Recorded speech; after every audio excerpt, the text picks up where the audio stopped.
Okay, of course, the heat's coming. That's inevitable. That's how this game works. I understand how this game works. I don't have any problem with people being critical of what I say. Please be critical. Some of the best learning experiences I've ever had in my whole life is when people that I respect or admire are critical of me. I started in this career basically at 13 years old, working for my dad. So I'm on year 42 of working in this career, and the first decade of working in it, my dad was incredibly critical of everything I did. He's like, "Dude, you can do better than that." He had a few mannerisms that I'm like, "Oh, that's wrong." And his line to me was constantly figure it out.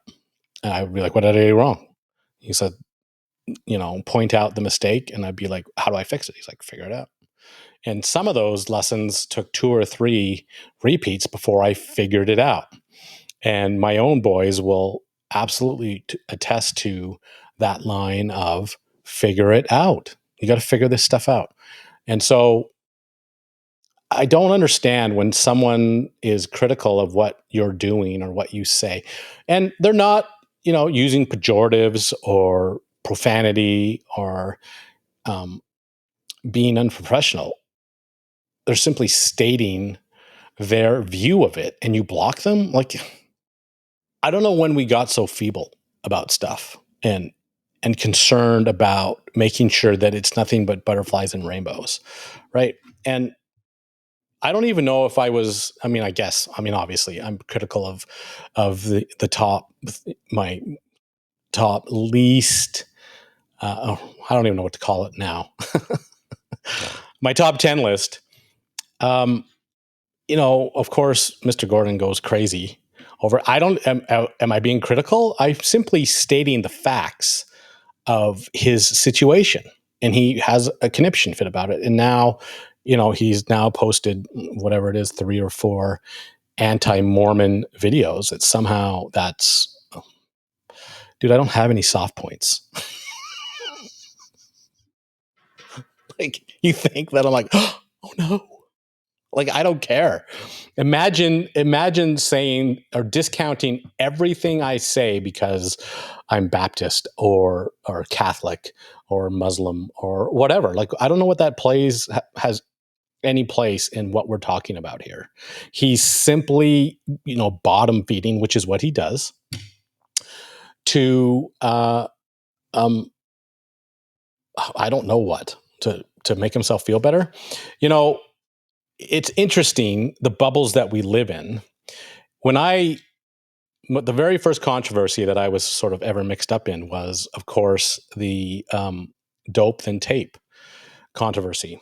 And having worked for my father for 15 years or whatever it was, and then by myself running my own business, I had no idea, like legitimately, I had no idea that there was another way to do that. And when I first saw people taping it and then doping it, I'm like, what? Like, my brain hurt. I'm like, what are you guys doing? That's not how you do this. And of course, it turned into what it turned into, but it doesn't, like, the end of the day, it doesn't matter how it's done. It doesn't. That's the method that I have always used. And it wasn't until Instagram that I realized that there was a different way to do this process. It had never dawned on me that there was something else to do. So I learned something. Do I incorporate into my daily routine? Absolutely not. It's absolutely heresy. And anybody that does it should be thrown in jail. But is it the fact that I do that? And that was the very first one. That was my first encounter with that meatball. And he went on for months about it, and he was an apprentice then. And he did say to me, when I become a journeyman, will you respect me? I'm like, no, I won't.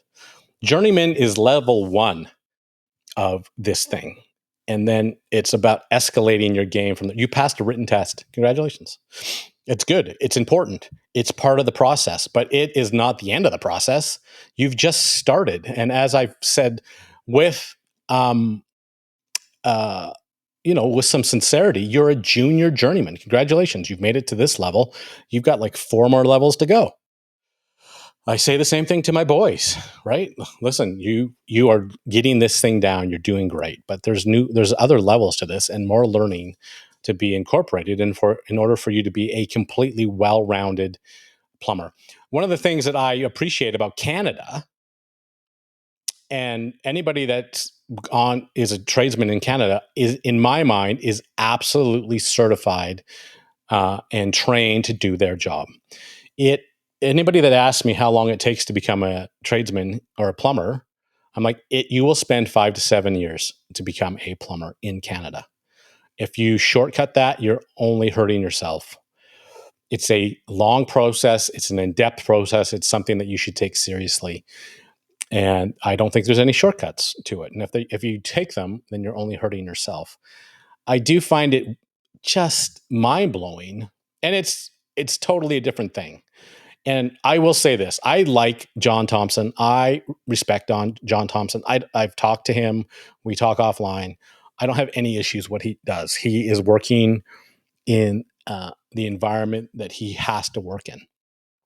But when he says that his training system can turn somebody from the street, into a technician in 2 days, I'm like, that's not exactly true.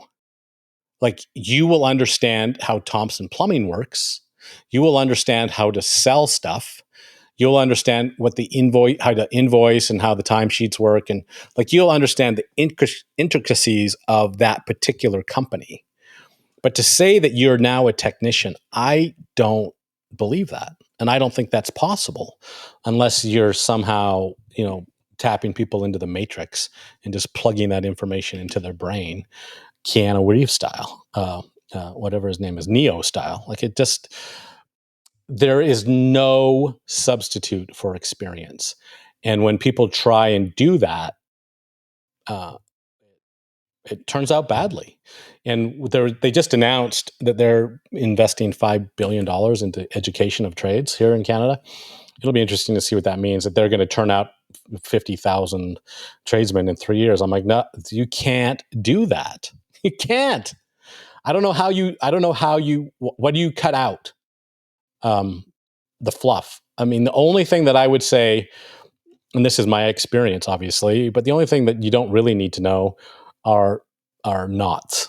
Like, when I was in plumbing, we had to take knots and how to not rigging. I'm not sure you need to know rig, so you can take that out, which is like 2 days. Um, and but what else do you take out? I don't know. You tell me. What do you think they can eliminate from the trade to speed up the process? I don't think there's anything. And once you become a tradesman, you still need the experience to be effective at what you do. Yeah. I don't know. I'm happy to, like you say, I'm not going to block anybody. If you have a question, if you have a critique of what I do or how I do it, or heaven forbid, whatever you think my religious affiliation is, then bring it on, man. I am not scared of anything or anyone. And it like I say, those types of messages are absolutely dishonest. Like, it makes me chuckle. Oh, that's what you think I'm about? Okay. Does that, am I manifesting any of that in what I say and do? No, I don't. I don't push it. I don't preach it. I live my life the best way that I can. I trust that you do the same. If there's something that you find interest in or a question, then I'm happy to answer it. I've never brought that up, ever.